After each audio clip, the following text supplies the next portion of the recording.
안녕하세요, 구독자 여러분. 몇 개월 전 제 인생에 제일 큰 굴곡이나 다름없을 일을 겪고 이렇게 사연을 소개하고 싶어서 이 채널에 찾아와 글을 끼적이고 있습니다. 정말 이 일의 끝을 보기까지 너무나도 힘든 억겁의 시간이 저를 괴롭혔지만 고난과 역경을 이기고 나니 제 앞에도 찬란한 빛이 떨어지게 되더라고요. 사람에게는 본인이 이겨낼 만큼의 고통만 주어준다고 하는데 제 심지가 굳은 사람인 건지 아니면 저를 과대평가했던 건지 제가 이겨내기엔 너무 커다란 고통이었어요. 하지만 결과적으로는 이겨냈고요. 시간이 지나고 나니까 이렇게 아무렇지도 않게 여러분들께 제 이야기를 할 만큼 굳건해졌네요. 당시에 저는 매일매일 피가 마르는 것 같은 심정이었고 어떻게 해야 이 복수를 완벽하게 끝낼 수 있을지 눈물을 꾹 참고 삼켜야만 했어요. 복수는 복수를 낳는 법이라고 저에게 그저 용서를 하라는 사람들도 있었지만 당한 만큼 갚아주지 않으면 결국에는 바보가 되는 건 저밖에 없더라고요. 조금이라도 빨리 깨닫고 모든 걸 제자리로 돌려놔서 망정이지. 아직까지 질질 끌려다니며 멍청하게 살고 있을 뻔했던 저의 지난 날을 생각하면 참 답답스럽기도 해요. 사랑이란 모든 것을 포옹하고 이해하는 거라 한다면 저는 제 남편을 사랑하지 않았던 것일지도 모르겠습니다. 아무튼 서론이 길어봐야 본론보다 못하니 지금부터 바로 제 이야기 시작해 보도록 하겠습니다. 끝까지 들어주시고 제 칭찬 한 번만 부탁드립니다. 남편이랑 연애 후 결혼을 했는데 사실 저희 남편은 꽤 잘 나가는 쇼핑몰 사장님이었어요.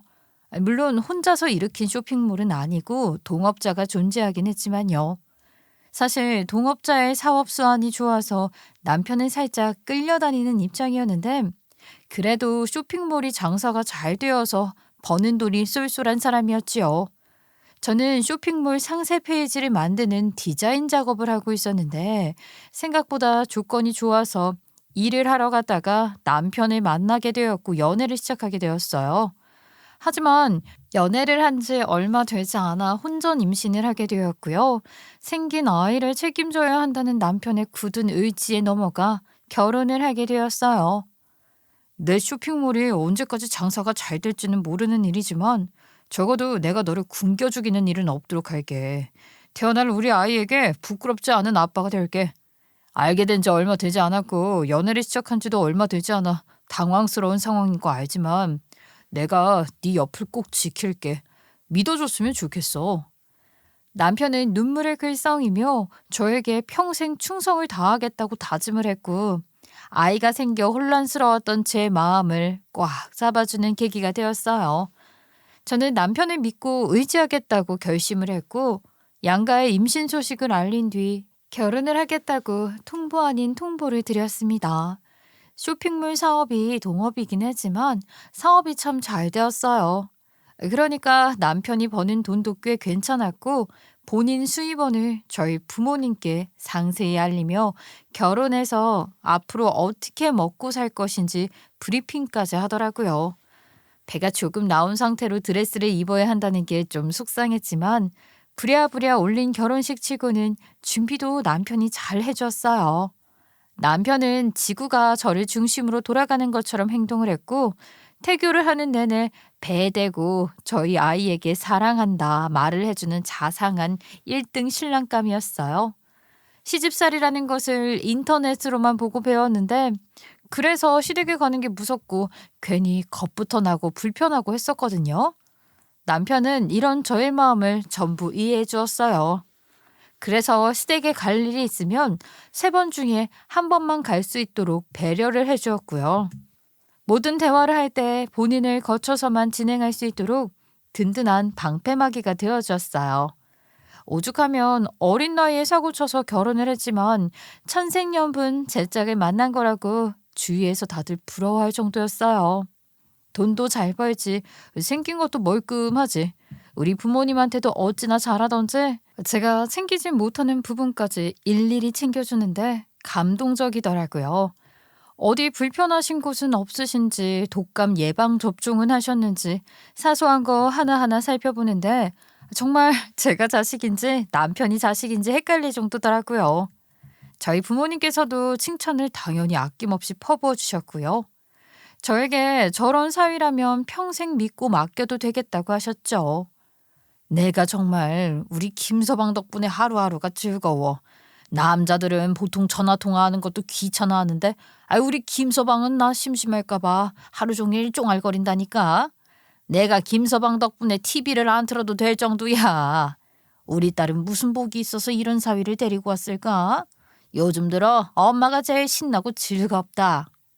시댁에서도 남편이 뭐 너무나도 저희 집에 잘하고 저에게 지극정성인 걸 알고 있으니까 본인 아들 만나길 잘한 거라며 저에게 으스대곤 했어요.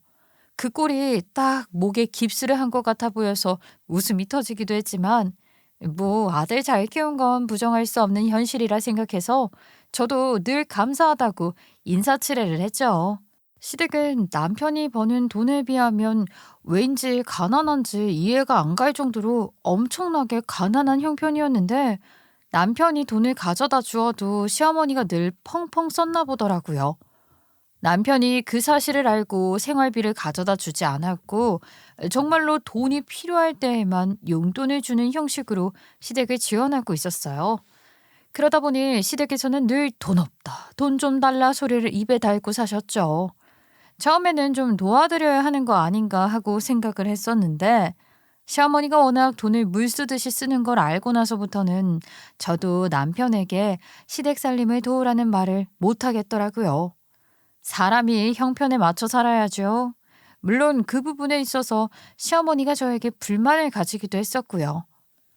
어찌 된 게 우리 아들이 결혼하고 꽉 잡혀 사는 건지 뭔지 결혼 전보다 우리 집에 가져다 주는 게 훨씬 적어져서 사는 게 궁핍하고 힘이 드네. 너희 부부 사는 게 어렵네? 아무리 그래도 시댁도 챙겨야지. 우리가 다 늙어서 무슨 할 일이 있는 것도 아니고 말이야. 시어머니가 핀잔 섞인 말을 넌지시 저에게 내뱉곤 했는데 그때도 물론 남편이 나서서 막아주었기에 제가 뭐 시어머니랑 부딪힐 일은 별로 없었어요. 그냥 물 흐르듯이 그렇게 서로의 시간을 잘 보냈고 태교도 열심히 했고 저는 아이도 출산을 하며 행복한 가정을 꾸리고 있었습니다. 여기까지는 정말 저도 축복받은 인생이고 결혼도 너무 잘했고 앞으로의 빛나는 제 인생이 얼마나 더 가치 있게 변화될지 기대에 한껏 부풀어 있었어요. 하지만 늘 인생이라는 것은 제가 원하는 대로만 흘러갈 수 없는 법 아니겠어요? 남편은 동업자와 수익을 나누는 것이 불만이었나 보더라고요. 계속해서 새로운 쇼핑몰들은 생겨나고 있고 유행하는 옷들은 하루가 머다하게 바뀌기 마련이고 남편의 쇼핑몰이 늘 잘 될 수만은 없으니까요. 나 혼자만의 사업도 아니고 동업이다 보니까 늘 고정적으로 들어오는 비용이 비슷한 것 같아. 장사가 안 될 땐 그보다 더 못 벌고 월급쟁이나 다름없는 삶이랄까? 나 혼자서 수익을 다 가지는 조건이라면 지금보다 훨씬 윤택한 삶을 살 수 있을 것 같은데 말이야. 다른 걸 손대서 돈 버는 창구를 터놔야 할 것 같아. 그런 건 너무 위험 부담 큰 거 아니야? 당신이 하는 일이 대부분 다 잘 되었으니까 실패라는 걸 생각 안 하겠지만 그래도 사람 일은 모르는 거잖아.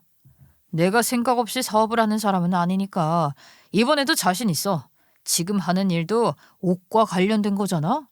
내가 또 패션 쪽에 관심도 많고 말이야. 그래서 말인데 옷 매장을 하나 열었으면 좋겠는데 온라인으로도 유지하고 오프라인에서도 하면 둘 다 괜찮지 않을까? 오프라인 매장에서 온라인 관리도 할 수 있고. 남편은 동대문에서 사입해오는 옷들을 온라인 쇼핑몰에서 팔고 있었는데 요즘은 다들 저가로 경쟁을 한다고 돈이 되지 않는다고 했어요.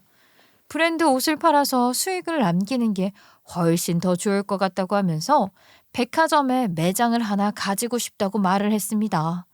백화점에 매장을 내려면 면접도 봐야 하고 보증금이라는 걸 넣어야 하는데 그 돈이 1억이라고 말을 하더라고요. 남편이 물론 온라인 쇼핑몰 사업을 하면서 동업으로 하긴 했지만 일반 회사를 다니는 월급쟁이보다야 많이 벌긴 했었거든요. 1억이라는 보증금이 충분히 있겠거니 했었는데 저희가 급작스럽게 결혼을 하면서 신혼집 마련하느라 목돈이 전부 묶여있는 상황이라는 것을 간과를 한 거죠. 한마디로 갑자기 백화점에 들어갈 보증금 1억을 구하는 일이 쉽지는 않았어요. 남편은 계속해서 좋은 기회라고 저를 꼬드겼고요. 백화점에 매장을 하나 오픈하는 게 쉬운 일이 아니야. 이 자리도 경쟁이 엄청나다니까.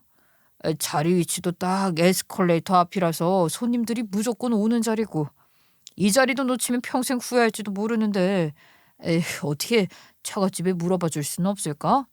더도 말고 덜도 말고 딱 1억이면 되니까.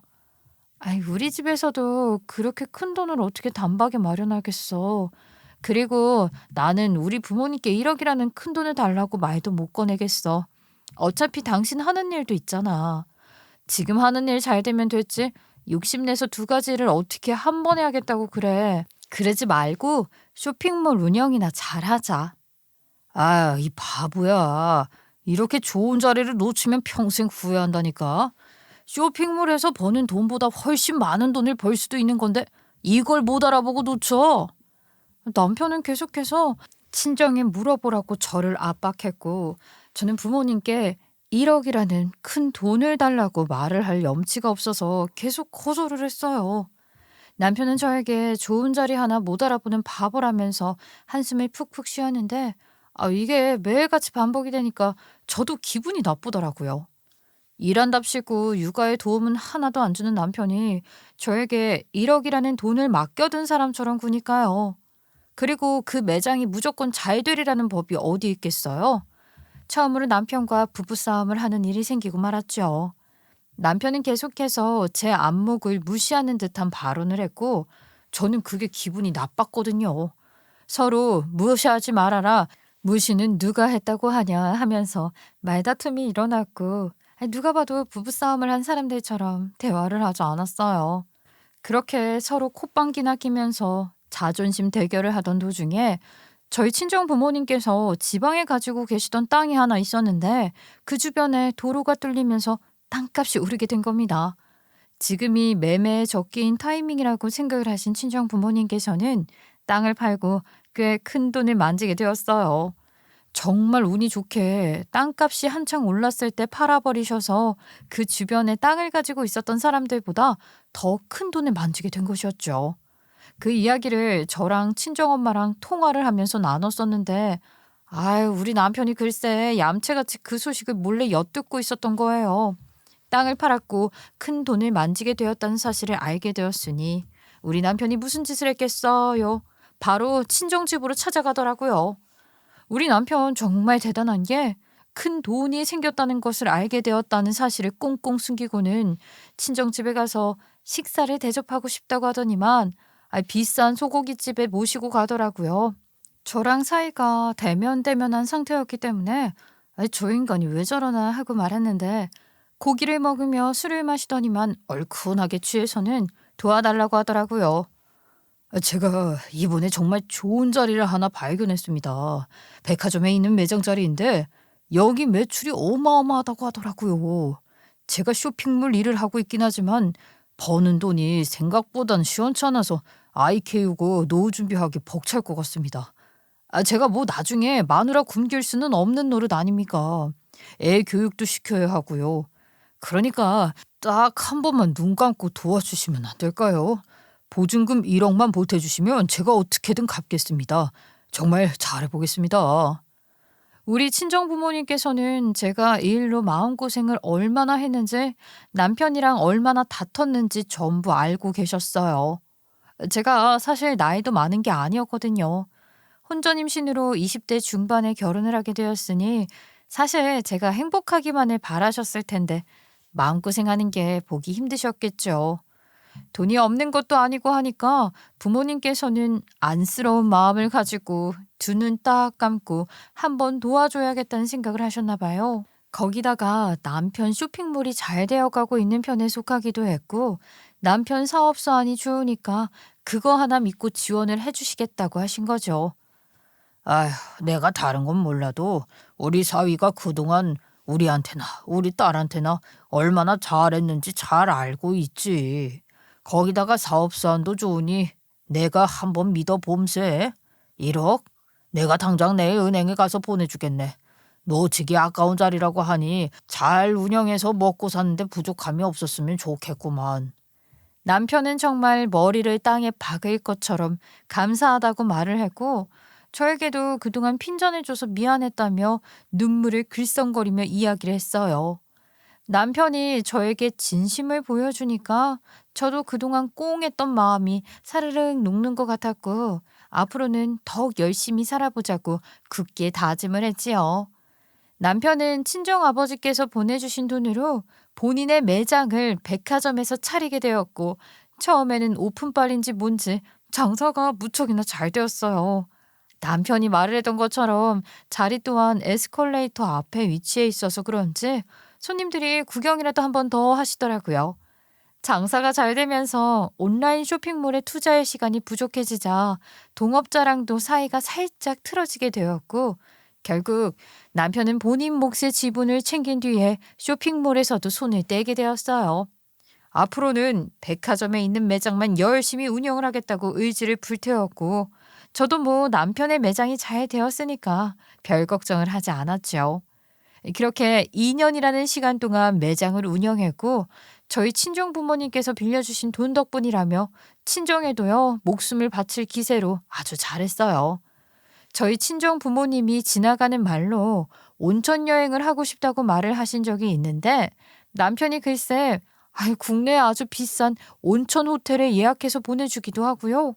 저희 친정엄마 화장대에 화장품이 떨어질 틈이 없도록 매번 좋다는 화장품을 사서 보내주고, 아버지께도 비싼 양주 선물을 그렇게나 했어요. 친정 부모님께서 친구분들이라도 만나러 가는 날에는 시간이 되면 직접 찾아가서 식사를 대접하기도 했고, 정말 사위로서의 할 수 있는 일은 다 한 것 같아요. 저희 친정 부모님께서 입이 침이 마르도록 칭찬을 하실 때마다 제 기분도 무척이나 좋아졌죠. 이런 남편을 얻다니 제 인생의 가장 큰 축복이구나 싶었어요. 아이는 하루가 다르게 커가고, 남편은 헌신을 다해 가정에 충성을 바치고, 저는 집에서 내조를 열심히 하면서 살았죠. 친정 부모님께서도 자기 딸 데리고 사는 사위가 이렇게 돈도 잘 벌어 가족들에게도 잘해 얼마나 뿌듯하셨겠어요. 1억을 지원한 게 아깝지 않다고 하셨어요. 서로 상부상조인 관계나 다름없으니 온 가족들 얼굴에 웃음꽃이 질 날이 없었습니다. 하지만 세상에 꽃길만 가득할 리 없죠. 사람 일은 언제 어떻게 한순간에 무너지게 될지 모르는 거니까요. 운이 나쁘게도 운영 잘하고 있다가 큰일이 터지게 되었어요.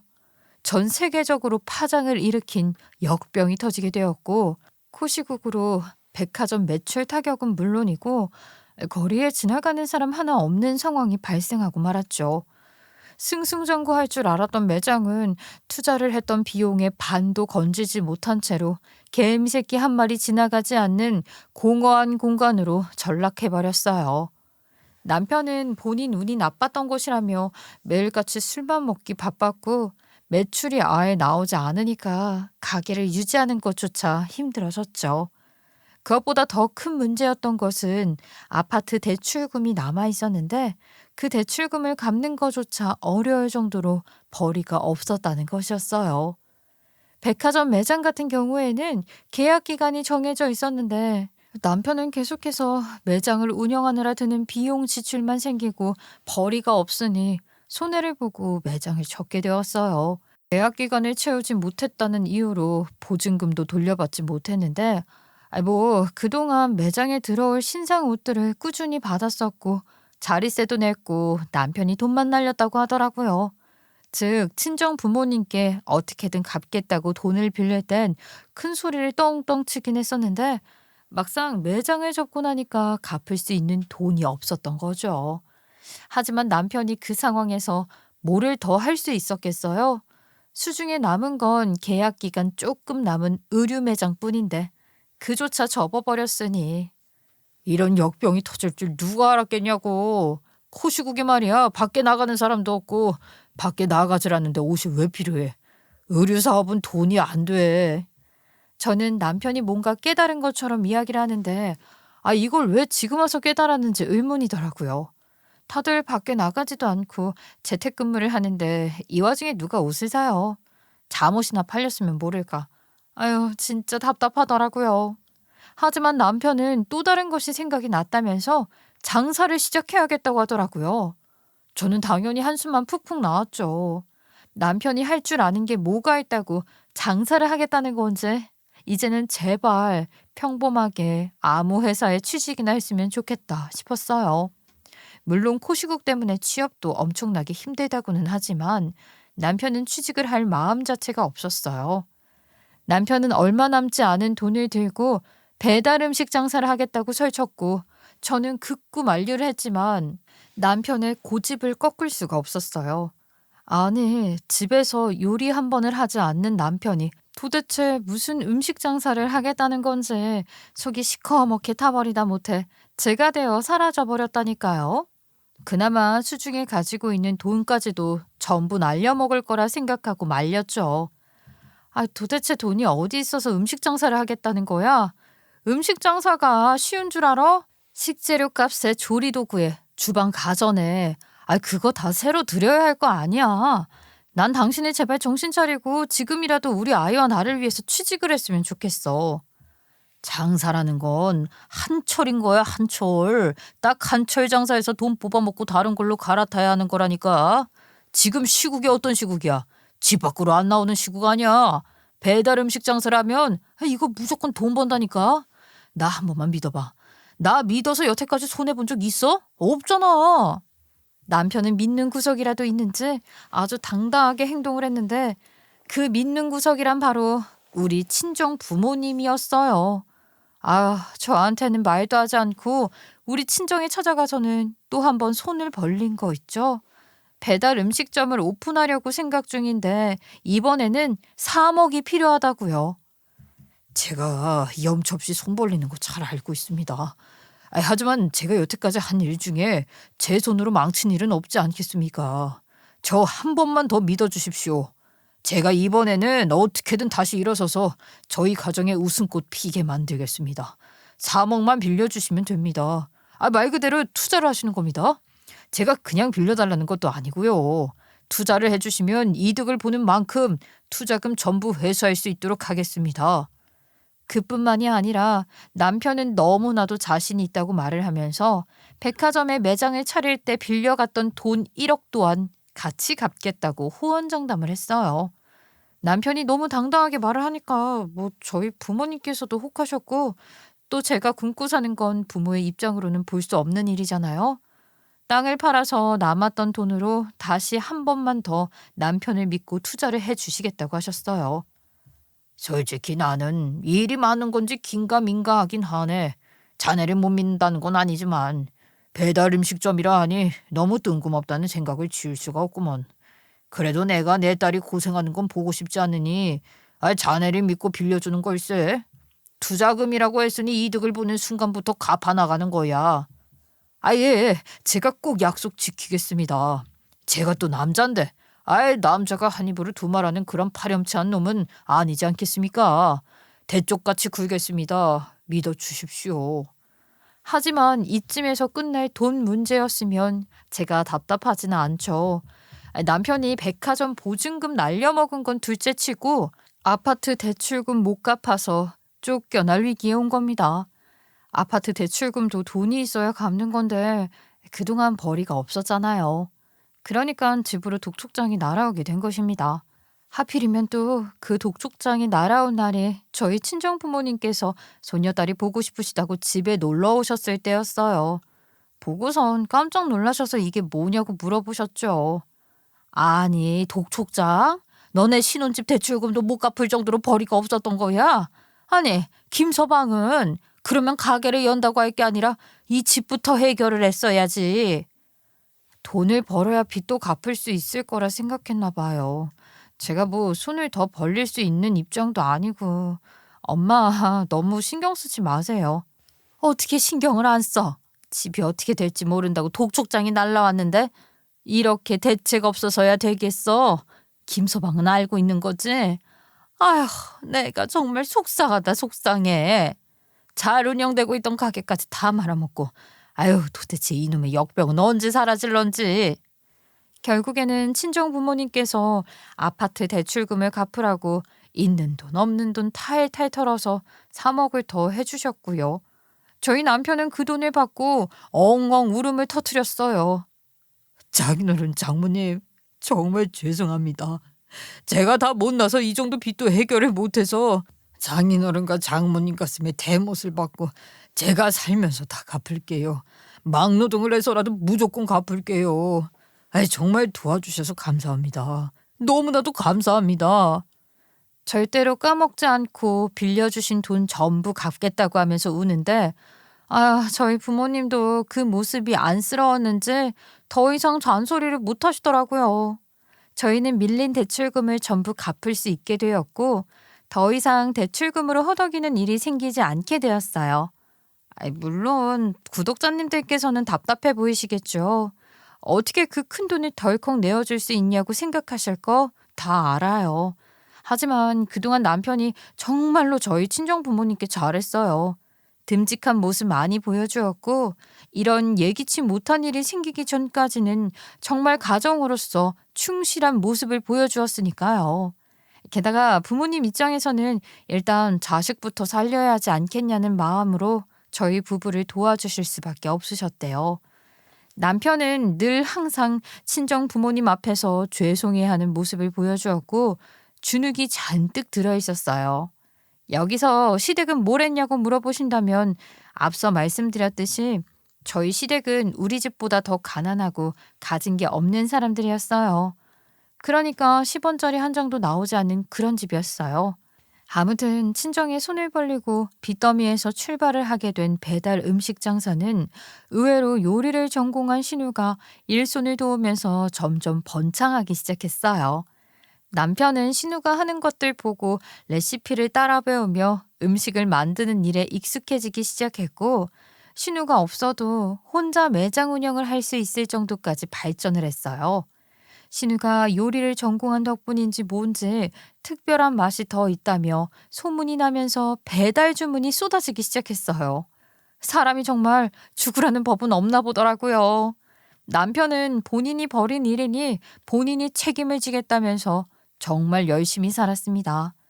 집에 와서도 내내 뭘 더 개발할까, 연구를 할까 고민이 많았고 잠자는 시간까지 줄여가면서 식재료 관리를 했고요.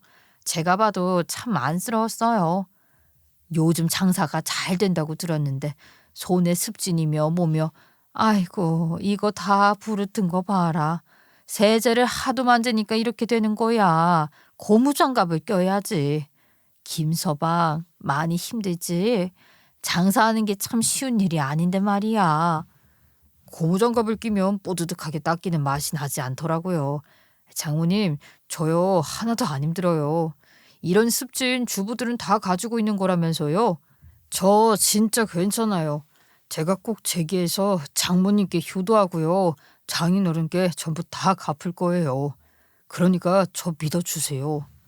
오죽하면 친정엄마가 눈물을 글썽이실 정도로 남편은 정말 열심히 했어요. 거의 매일 밤 12시까지 가게 문을 열고 배달 음식을 팔기 시작했죠. 매장이 조리시설 말고 딱히 홀이 있었던 것은 아니어서 정말 작은 자리에서 시작을 했거든요. 문을 열면 바로 주방인 그런 곳이요. 공간이 작으니까 자릿세도 얼마 나오지 않았고 코시국의 영향으로 배달 음식 업계가 성황을 이루면서 주문이 계속 들어오고 장사가 잘 되고 돈을 막 벌기 시작했어요. 밖에서 외식을 하지 못하니까 배달 음식을 시켜 먹는 사람들이 많더라고요. 거기다가 남편 가게가 원룸이 많은 동네였어요. 남편은 1인분씩 음식을 팔기 시작했고 가격도 비싸지 않게 부담스럽지 않게 구성해서 팔기 시작을 했죠. 남편 가게는 금방 동네 맛집으로 인정을 받았어요. 초반에 신우가 도와주었기 때문에 자리를 잘 잡을 수 있었던 것이라 생각을 했고 저희 부부는 신우에게도 참 잘했어요. 거기다가 신우 친구 중에 인터넷 방송으로 먹방을 진행하고 있는 유명한 사람이 있었는데 남편 가게 음식을 일부러 자주 시켜 먹곤 했었더라고요. 아이 근데 또 워낙 방송을 보는 사람들도 많고 맛있게 먹고 그러니까 시청자들이 일부러 멀리에서 주문을 하기도 했고 체인점 문의까지 빗발치게 되었어요. 남편은 이 기회를 놓치지 않고 혼자 사는 사람들을 위한 메뉴들을 팔기 시작했어요. 주문량은 점점 더 늘어나게 되었고요. 점점 더 인기가 생기면서 남편은 체인점까지 내게 되었고 한순간에 돈방석에 오르게 되는 쾌거를 이루게 되었어요. 사실 이 모든 발판이 되어준 것은 신우나 다름없었죠.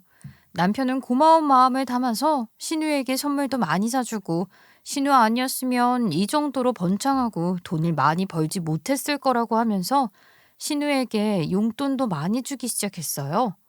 저도 그걸 당연하게 생각했고 고깝게 생각하지는 않았어요. 물론 처음에는요. 그런데 여기서부터 아주 웃기는 일이 벌어지기 시작하는 거죠. 문제라면 문제랄까요? 신우한테 고마운 거 저도 진짜 잘 알고 있었어요. 모르면 사람 아니죠. 그런데 저희 부모님은요.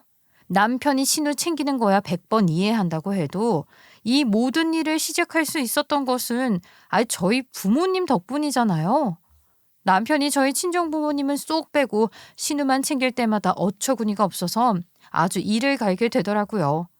저희 부모님은 그동안 무려 총 7억 원이라는 돈을 보태주고 도와주셨는데 우리 친정에는 아무것도 해주지 않고 신우만 하염없이 챙기는 꼴이 눈꼴 시렵더라고요. 말로는 뭐 갚겠다, 은혜 받았다, 장인 장모 덕분이다 하더니만 말만 그렇지 행동으로 보여주는 게 하나도 없으니까 너무너무 성질이 났어요. 저는 그게 불만이었고 남편에게도 여러 번 이야기를 했어요. 당신 해도 해도 너무하는 거 아니야? 이번에도 신우이한테 화장품 세트 사다 바쳤다며 내 화장대에는 뭐가 떨어졌는지도 모르면서 그렇게 자꾸 신우만 챙길 거야? 어? 우리 집은 우리 부모님 땅 팔아서 번 돈 전부 우리한테 주셨는데 그건 언제 갚으려고 그래. 그 돈 우리 부모님 노후 자금이야. 알면서 왜 그래? 걱정하지 마. 내가 다 갚는다고 했잖아. 지금 이제 막 돈 벌기 시작했어. 이제서야 입질 살살 오는 중이라고. 내가 야금야금 푼 돈으로 갚아서야 되겠어? 7억을 한 방에 갚아야 장인어른도 장모님도 돈 버는 기분이라도 나시는 거지. 100만 원, 200만 원 들여서는 금방 다 쓰고 사라지고 없다니까. 제가 생활비라도 많이 받았으면 조금씩이라도 갚았을 텐데 남편이 저에게 생활비 많이 주는 것도 아니었어요. 거기다가 애까지 키우고 있는데 들어갈 돈이 얼마나 많겠어요. 친정 부모님께서는 큰 돈을 빌려주시고도 눈치가 보여서 돈 갚으라는 말을 못하시고 저는 돈이 없으니 갚을 길이 없고 남편에게만 의지를 해야 했어요. 그런 제 처지가 안타까운 와중에 신우에게는 물 쓰듯이 돈을 쓰고 있는 걸 보니까 제 속이 당연히 뒤틀리죠. 시간이 더 지나 남편이 음식점 사장님으로 완벽하게 자리를 잡고 체인점도 여러 개를 가지게 되었으니 처음에 본인이 운영을 하던 그 작은 매장에서는 손을 놓게 되었어요. 그 매장을 권리금을 두둑하게 받고 다른 사람에게 넘겼고요. 남편은 사업자를 내면서 체인점을 관리하고 운영에 참견하는 사장님이 되었어요. 남들에게도 사장님 소리를 들으니까 이상하게 어깨에 뽕이 확 올라갔더라고요. 그 소리는 저희 집안 사정도 완벽하게 꽃을 피웠다고 말할 수 있는 것 아니겠어요? 남편의 사업이 정말 날이 갈수록 잘 되고 나니까 남편 놈이 점점 변하기 시작하더라고요. 지금 생각해보면 이 인간은 원래 이런 성격을 가진 인간이었을지도 모르겠어요. 남편은 사장님, 사장님 소리를 듣고 주머니에 돈이 두둑하게 차니까 밖으로 나돌기 시작했어요. 무슨 접대를 해야 한다, 체인점 관리를 해야 한다 하면서 술이나 매일같이 먹고 들어오고 지방에 있는 분점을 관리한다면서 출장을 간다고 집을 비우기 일쑤였어요. 그게 정말 일을 하러 간 건지 아니면 딴 주머니를 차러 간 건지 저는 알 길이 없었고요. 그런 일상을 반복하던 와중에 정말 예상치 못한 일이 발생하게 되었는데 저희 친정 아버지께서 보증 사기를 맞게 된 것이었어요. 친한 친구라서 뒤통수를 맞을 일이 없을 거라 생각했는데 정말 온갖 사람들에게 사기를 치고 하루아침에 외국으로 날아가 버린 것이었습니다. 아버지께서는 큰 돈을 한순간에 날려먹게 되었고 집까지 넘어갈 위기에 처했어요. 당연히 친정 부모님께서는 저한테밖에 도와달라 요청을 하실 수 없었습니다. 남편의 사업이 잘 되고 있다는 것을 알고 계셨으니까요. 하루빨리 돈을 갚았으면 좋겠다고 넌지시 이야기를 하시더라고요. 아유, 집으로 독촉장이 날라오는 걸 보니까 예전에 니네 집으로 날라왔던 독촉장 생각도 나고 말이야. 내가 불안해서 잠을 쉽게 잘 수도 없어. 그리고 김서방 사업도 잘 되지 않니? 지금은 요리도 안 하고 뭐 체인점 관리만 한다며. 아유, 우리한테 빌려갔던 7억만 갚으면 우리도 빚 갚고 먹고 사는데 문제가 없을 것 같구나. 저는 불안해서 잠도 제대로 못 주무신다는 말이 너무나도 가슴 아팠고 집으로 퇴근하고 돌아온 남편을 붙잡고 이야기를 했어요. 당신 사업도 잘 되어가고 있고 이제는 슬슬 우리 부모님께 빌려갔던 돈을 갚아줬으면 좋겠어. 지금 우리 친정 상황이 많이 좋지 않아서 하루빨리 돈이 필요하시대. 당신이 갚겠다고 말을 하고 빌려간 투자금이니까 이제 돌려드려야 하지 않을까? 뭐? 내가 갑자기 7억이 어디서 나와? 하늘에서 뚝 떨어질 수 있는 돈도 아니고. 나 돈 없어. 그 돈이 700만 원이면 몰라도 억 단위잖아, 억. 남편은 갑자기 돈이 없다고 오리발을 내밀면서 죽었다 깨어나도 7억을 갚을 수 있는 길이 없다고 했어요. 그게 말이나 되는 소리야? 아무리 그래도 체인점이 한두 개도 아니고 전국적으로 늘어난 마당에 관리하면서 버는 돈도 충분할 거 아니야. 그동안 그 돈을 못 모았다는 건 말이 안 돼. 그러면 급한 불이라도 끄게 반이라도 돌려주던가. 당장 우리 친정집 넘어가게 생겼는데 어떡해. 그리고 남편이 발뺌을 하는 게 수상했던 게 남편이 신우이랑 통화를 하는 것을 들었었는데 한 달에 억소리나게 돈이 들어온다면서 엄청나게 좋아했었단 말이에요. 이제 살림 다 폈다. 돈 실컷 모아서 펑펑 쓸 거다 하면서 아주 깔깔거리는 걸 다 들었는데 이제 와서 돈 없다고 발뺌하는 게 이게 말이나 되나요? 남편은 지방에 체인점 관리를 하러 다녀야 한다면서 차도 새 차로 바꿨고요. 옷장에도 명품들을 쌓아놓고 살고 있었어요. 그것들만 정리해도 큰 돈이 나오겠다 싶었죠. 저는 발뺌하며 모른 척으로 일관하는 남편에게 너무나도 화가 났고 명품들을 다 꺼내어 바닥에 던지고 발로 짓밟으면서 돈 내놓으라고 소리를 쳤어요. 아니, 우리 집에 돈 빌릴 때는 세상 굽신거리더니만 돈 받아 처먹고 나니까 이제 와서 모른 척 발뺌을 해? 당신이 그러고도 사람이야? 우리 힘들 때 도와준 게 누군데? 내가 설마 돈이 있는데 주기 싫어서 없다고 하는 거겠어? 나 이번에 대출 받았단 말이야. 그래서 돈이 없는 거라고. 나도 장인 장모님한테 감사한 거 다 알지. 내가 돈이 있으면 갚았을 거라니까. 사람을 뭘로 보고. 뭐라고? 대출을 받아? 아니, 나 모르게 무슨 대출을 받았다는 거야. 도대체 내가 이해를 할 수가 없네. 부부 사이에 그런 건 깔끔하게 말해줘야 하는 거 아니야? 당신은 사업에 대해서 아는 게 없잖아. 다 사업하느라 필요한 돈이었어. 그리고 적당히 대출도 받고 해야 경제가 돌아가는 거 몰라? 세상 경제를 당신이 왜 책임을 지고 그래? 당신이 무슨 대통령이라도 돼? 아니면 대기업 회장님이야? 정신 좀 차려. 아무튼 나 지금 돈 없다고. 지금 빚 갚아야 할 게 태산인데. 내가 7억을 무슨 수로 마련해서 처갓집에 갖다 드려? 뭐 추가로 대출이라도 더 받아서 줘야 돼? 그러다가 우리 집 또 망해. 지금 우리 먹고 살 걱정부터 해야 하는 게 정상 아니야? 그러길래 왜 나한테 말도 안 하고 대출을 받고 그러냐고. 나한테 적어도 상의는 했어야지. 내가 당신이랑 결혼을 하고 한 입을 덮고 사는 건 맞아? 우리가 부부 맞냐고. 나한테 너무 비밀 만드는 거 아니야? 야, 조용히 좀 해. 우리 부모님께 식사 대접하겠다고 집으로 초대해놓고 왜 이 난리를 치는데? 너 일부러 우리 부모님 들으라고 하는 말이야? 그래, 내가 하도 기가 막혀서 들으시라고 불렀다. 마누라 몰래 대출이나 받고 우리 집에 빌려간 돈은 갚지도 않고. 그게 사람이 할 짓이야? 너 양심이 없어. 이게 진짜 보자 하니까 내가 언제 안 갚는다고 그랬어? 왜 이렇게 보채는데? 갚는다고. 우리 부모님 보기 쪽팔리니까 그만 말하라고. 쪽팔린 건 아니? 네가 한 짓이 얼마나 양아치들이 하는 짓인지 알겠어. 그럼 돈 갚어. 우리 부모님한테 빌려간 돈 갚으라고. 제가 일부러 시부모님을 초대한 자리에서 미친 여자처럼 난리를 피웠더니만 남편이 진절머리를 치더라고요.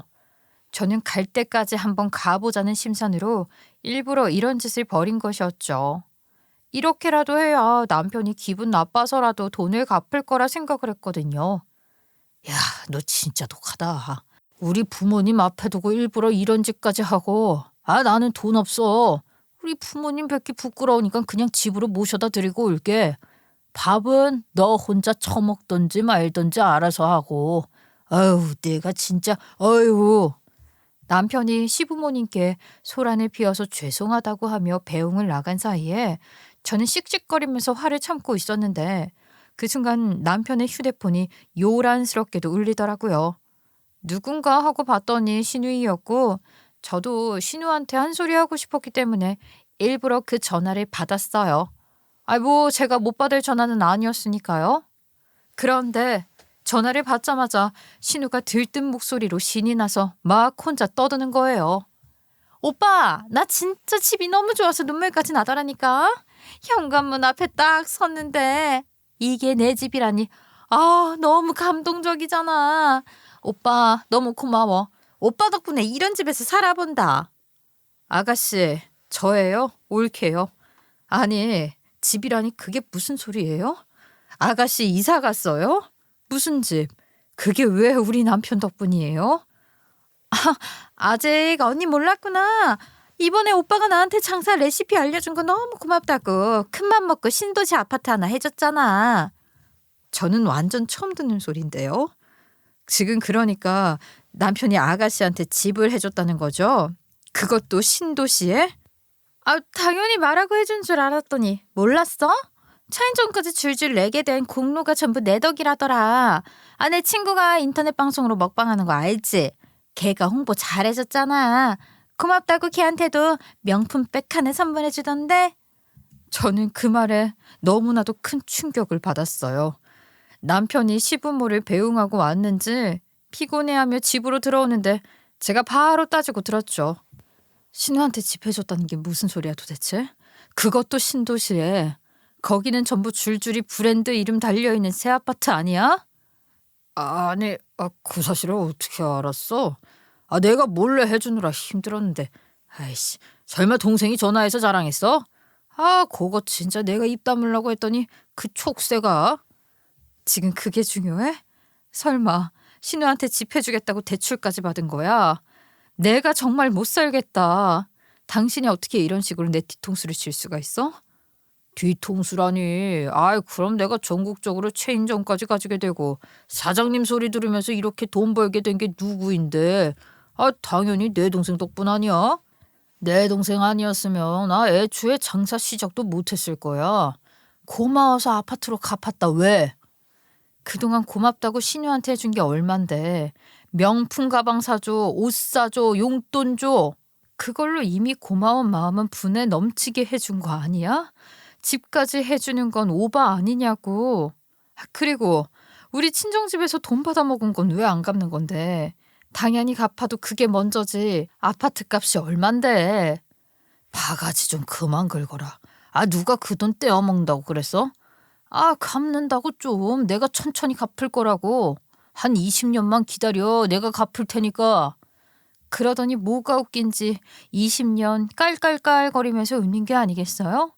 저는 무슨 사이코패스 드라마라도 한 편 찍는 줄 알았어요. 저는 정말 너무나도 큰 충격, 실망, 그리고 분노에 휩싸이게 되었고 이 사실을 친정 부모님께 한치의 오차도 없이 고스란히 전하며 이혼하고 싶다고 복수할 거라고 했어요. 친정 부모님께서도 경악을 금치 못하셨고 다음날 바로 집으로 찾아오셔서는 남편에게 당장 돈을 갚으라고 역정을 내셨어요. 내가 닥달하기 싫어서 조용히 기다렸더니만 뭐가 어쩌고 어째? 20년? 거기다가 사돈 처녀한테 집을 사줘? 자네 지금 제정신인가? 뭐가 우선인지 구별이 안 돼? 아, 참, 장인어른까지 왜 그러세요? 같은 핏줄 아니랄까 봐 되게 돈돈거리시네. 제가 안 갚는다고 했습니까? 7억 가지고 왜 이렇게 벌벌 떠세요? 금방 갚는다고요. 자꾸 이런 식으로 붙이시면 진짜 안 갚는 수가 있습니다. 제 기분 뒤틀리게 하지 마세요. 친정아버지께서는 콧방귀를 끼시더니 갑자기 휴대폰에서 영상 하나를 찾아 재생을 하셨어요. 그 영상 속에는 남편이 무릎을 꿇고 있더라고요. 저는 존재도 몰랐던 영상이라서 아버지께서 재생하시는 걸 뚫어져라 바라보고 있었어요. 그 영상은 바로 몇 년 전에 남편이 친정아버지께 돈을 빌렸을 때, 그리고 저희 아파트 대출금 갚아주셨을 때의 영상이더라고요. 남편은 당황해하며 이 영상을 언제 찍은 거냐는 눈빛으로 친정아버지를 보고 있었어요. 내가 혹시 몰라서 가지고 있길 잘했지. 그때 우리 소녀딸이 막 할아버지 할머니하고 입을 열대라 영상으로 남겨놔야 한다고 찍어뒀던 거다. 뒤에 자네가 무릎 꿇고 그 돈 갚겠다고 빌려달라고 사정사정하는 게 다 찍혀있지 뭐야. 내가 영상 찍다가 놀래서 무슨 일이냐고 물어봤었는데 말이지. 영상 끄는 걸 까먹어서 자네가 한 말이며 행동이며 전부 휴대폰에 녹화가 되어 있었다 이 말이야. 영상을 미처 종료하지 못한 아버지 휴대폰에 남편이 돈을 빌려달라고 한 거, 전부 갚겠다고 한 거, 남편이 무릎 꿇고 감사하다고 한 것이 전부 녹화되어 있었어요. 더 기가 막힌 것은 돈을 이자까지 쳐서 갚겠다고 자기는 한 입으로 두말하는 사람이 아니라고 한 것까지 전부 담겨 있었어요. 아, 이거는 몰래 한 거나 다름없잖아요. 몰래 찍은 거는 법적 효력이 전혀 없는 거 모르세요? 거기다가 전날 저 술도 마셨을 겁니다. 심신미약 상태였다고요.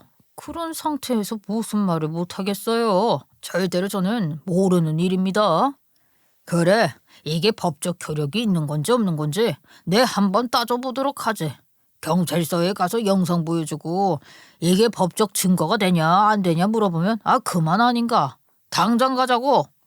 그러면서 휴대폰을 들고 벌떡 일어나시더라고요. 남편은 사색이 되어서 당장 신발을 신으려는 아버지를 말리더군요. 아니 장인어른 이런 걸로 무슨 경찰서까지 간다고 그러세요. 돈 갚을게요. 갚으려고 했다니까요. 제가 뜯어먹으려고 한 게 아니라고요.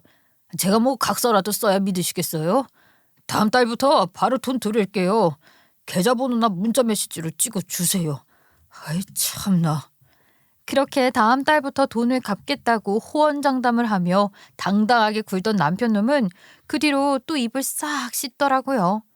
한 달이 지나자 아버지께서는 참을 수 없다고 하시면서 바로 경찰서에 가서 신고를 접수했는데 아주 기가 막히게도 이 영상에 얼굴도 찍혀 있고 음성도 깔끔하게 녹음이 되어 있잖아요.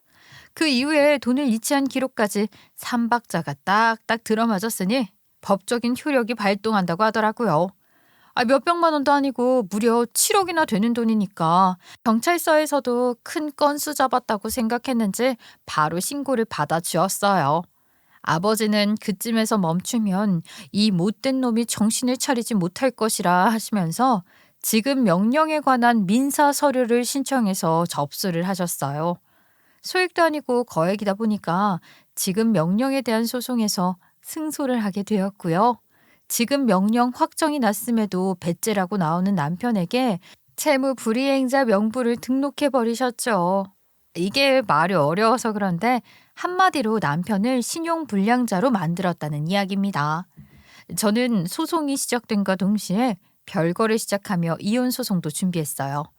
시댁이고 남편이고 저에게 이렇게까지 해야 하냐며 적반하장으로 나왔는데 그 꼴 보기 싫어서 도망 나온 거나 다름없었죠.